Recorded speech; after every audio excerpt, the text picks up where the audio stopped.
Assalamualaikum warahmatullahi wabarakatuh. Perkenalkan, nama saya Dita Kurutul Ayuni dengan NIM 2023 10 11 03 11 061. Di sini pada kesempatan kali ini saya akan menyampaikan materi tentang asas lex specialis derogat legi generalis dalam hukum acara pidana. Jadi intinya dalam hukum itu ada aturan yang bersifat umum dan ada juga yang bersifat khusus.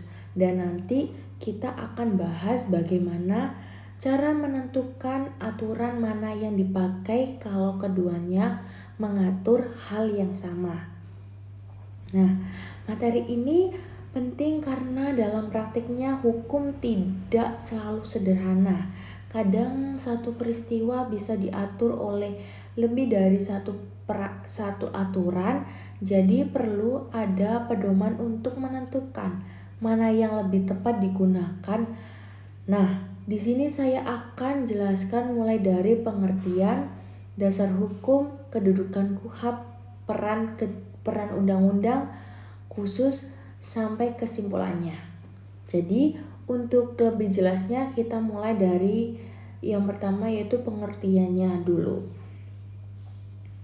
Nah, yang pertama adalah pengertian, di mana asas lex specialis derogat legi generalis merupakan asas dalam hukum yang menyatakan bahwa apabila terdapat dua aturan yang mengatur hal yang sama, maka aturan yang bersifat khusus akan mengesampingkan aturan yang bersifat umum.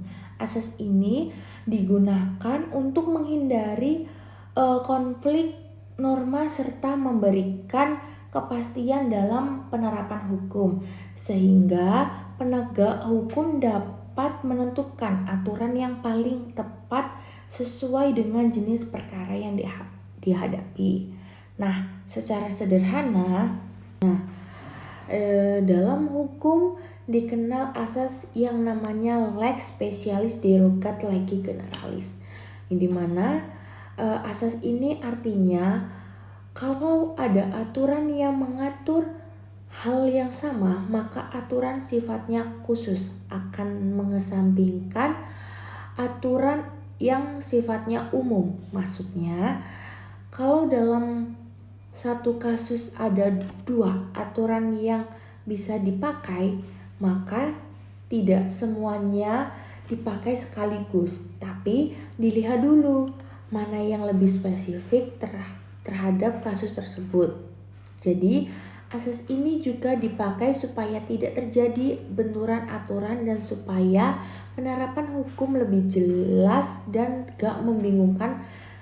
Setelah tahu pengertiannya, kita lanjut ke dasar hukumnya. Nah, dalam penerapan asas ini ada beberapa dasar hukum yang menjadi acuan. Yang pertama adalah Undang-Undang Nomor 8 Tahun 1981 tentang Hukum Acara Pidana atau KUHP yang menjadi aturan umum dalam proses peradilan pidana. Kemudian ada Undang-Undang Nomor 31 Tahun 1999 yang sudah diubah dengan Undang-Undang Nomor 20 Tahun 2001 tentang tindak pidana korupsi. Lalu ada juga Undang-Undang Nomor 35 Tahun 2009 tentang narkotika. Ketiga undang-undang ini menunjukkan bahwa selain aturan umum ada juga aturan yang sifatnya lebih khusus sehingga dengan jenis perkaranya. Nah, selanjutnya sekarang kita masuk ke tahap kedudukan KUHP. Nah, KUHP itu pada dasarnya berkedudukan sebagai aturan umum dalam hukum acara pidana di Indonesia.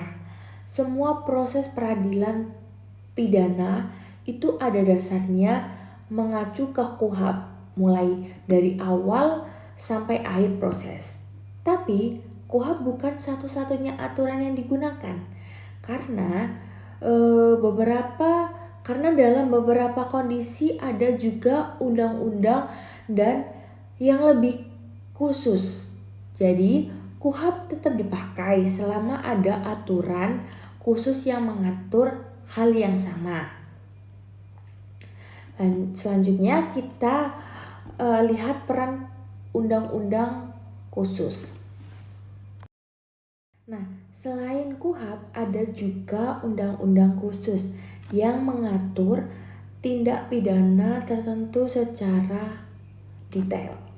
Yang dimana undang-undang ini dibuat karena ada jenis kejahatan yang memang butuh pengaturan yang lebih spesifik. Tidak cukup hanya dengan aturan umum.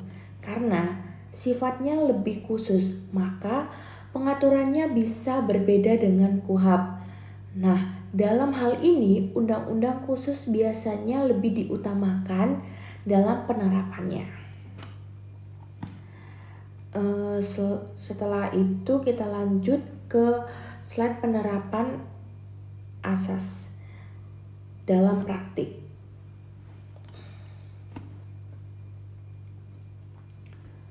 Nah, dalam praktiknya asas ini dipakai ketika ada dua hal aturan yang sama-sama mengatur satu hal, yaitu aturan umum dan aturan khusus. Kalau di kondisi seperti ini terjadi, maka dipakai adalah aturan yang lebih khusus, bukan aturan umum.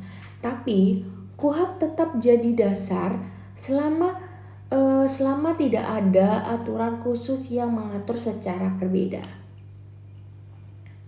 Yang dimana penerapannya juga tergantung dari jenis perkara. Jadi tidak bisa disamakan semuanya. Lalu tujuannya supaya hukum bisa diterapkan dengan lebih tepat dan sesuai dengan kasus yang ada. Lalu kita lihat bagaimana posisi dalam sistem hukum secara keseluruhan.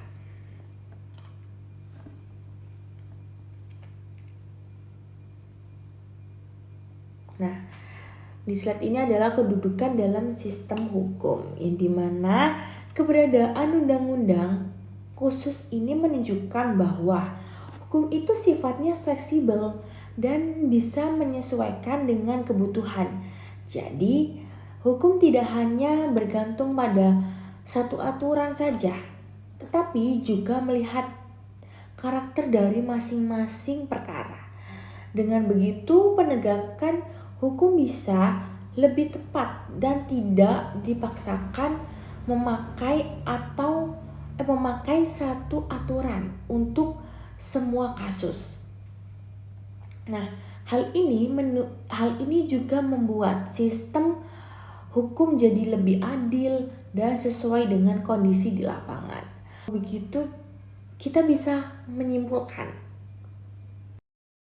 Jadi, kalau disimpulkan, asas lex specialis derogat legi generalis itu digunakan untuk menentukan aturan mana yang harus dipakai ketika ada aturan umum dan aturan khusus yang sama-sama mengatur suatu hal. Dalam penerapannya, aturan yang bersifat khusus akan lebih diutamakan dibandingkan aturan umum. Hal ini dilakukan supaya penegakan hukum bisa lebih tepat, jelas, dan sesuai dengan jenis perkara yang sedang ditangani. Dengan begitu, tidak terjadi tumpang tindih aturan dan hukum bisa berjalan lebih tertib. Nah, sebagai tambahan, dalam praktiknya asas lex specialis ini memang punya peran yang cukup penting dalam sistem hukum di Indonesia. Nah, asas ini membantu memberikan arah yang jelas ketika penegak hukum dihadapkan pada dua aturan yang sama. Dalam aturan yang sama-sama bisa digunakan dalam satu peristiwa hukum. Nah, kalau tidak ada asas ini, bisa saja terjadi kebingungan dalam menentukan aturan mana yang harus dipakai. Karena ada aturan umum dan ada juga aturan khusus yang sama-sama berlaku. Dengan adanya asas ini, maka sudah jelas bahwa aturan yang bersifat khusus akan lebih diutamakan dibandingkan aturan yang bersifat umum. Hal ini juga menunjukkan bahwa hukum di Indonesia tidak bersifat kaku, tetapi fleksibel dan bisa menyesuaikan dengan perkembangan jenis-jenis peristiwa hukum yang ada di masyarakat. Jadi, tidak semua hal harus dipaksakan untuk masuk ke dalam satu aturan umum. Tetapi dilihat apakah ada aturan yang lebih spesifik yang memang secara khusus mengatur hal tersebut. Selain itu, asas ini juga sangat membantu dalam menciptakan kepastian hukum. Karena adanya kejelasan aturan yang digunakan, maka penegak hukum tidak akan ragu dalam mengambil keputusan. Di sisi lain, asas ini juga menjaga konsisten dalam penerapan hukum, sehingga tidak terjadi perbedaan yang terlalu jauh dalam penanganan perkara yang memiliki karakter yang sama. Dengan begitu, sistem hukum bisa berjalan lebih tertib, lebih terarah, dan juga lebih adil dalam penerapannya di masyarakat. Hal ini juga pada akhirnya menunjukkan bahwa penerapan hukum tidak hanya sekedar mengikuti aturan secara tekstual, namun juga memperhatikan konteks dalam kebutuhan dalam setiap perkara yang terjadi. Jadi, hukum itu tidak berdiri sendiri secara kaku, melainkan saling menyesuaikan antara aturan yang satu dengan yang lain, agar tujuan hukum itu sendiri bisa tercapai secara maksimal. Dan dari sini kita bisa lihat bahwa asas lex specialis ini bukan hanya sekedar teori, tetapi benar-benar memiliki peran yang cukup penting dalam praktik hukum di Indonesia. Kalau kita pahami lebih jauh, keberadaan asas ini sebenarnya juga membantu aparat penegak hukum dalam mengambil keputusan yang lebih tepat. Karena dalam praktiknya, tidak jarang satu kasus bisa memiliki lebih dari satu dasar hukum yang bisa digunakan. Nah, tanpa adanya pedoman seperti asas lex specialis ini, bisa saja terjadi perbedaan dalam penerapan hukum. Bahkan berpotensi menimbulkan ketidakkonsistenan dalam penanganan perkara. Oleh karena itu, asas ini berfungsi sebagai paduan agar penegak hukum tetap berada pada jalur yang sesuai dengan aturan yang paling relevan dengan kasus yang sedang ditangani. Selain itu, asas ini juga memberikan kepastian bagi masyarakat. Karena masyarakat jadi bisa memahami bahwa hukum itu ada aturan umum, tetapi juga ada aturan khusus yang memang dibuat untuk kondisi tertentu. Dengan adanya kejelasan seperti ini, maka kepercayaan terhadap sistem hukum juga bisa meningkat. Karena hukum terlihat lebih terstruktur dan tidak tumpang tindih dalam penerapannya. Nah, kalau dilihat dari sisi sistem hukum secara keseluruhan, asas ini juga mencerminkan bahwa hukum itu bersifat dinamis, yang dimana artinya hukum bisa berkembang mengikuti kebutuhan masyarakat dan perkembangan jenis-jenis perbuatan hukum yang ada.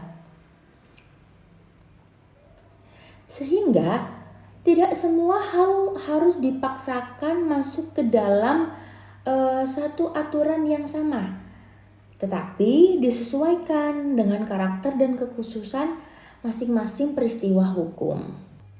Nah, untuk sumber atau rujukan dalam presentasi ini saya menggunakan beberapa dasar hukum dan literatur.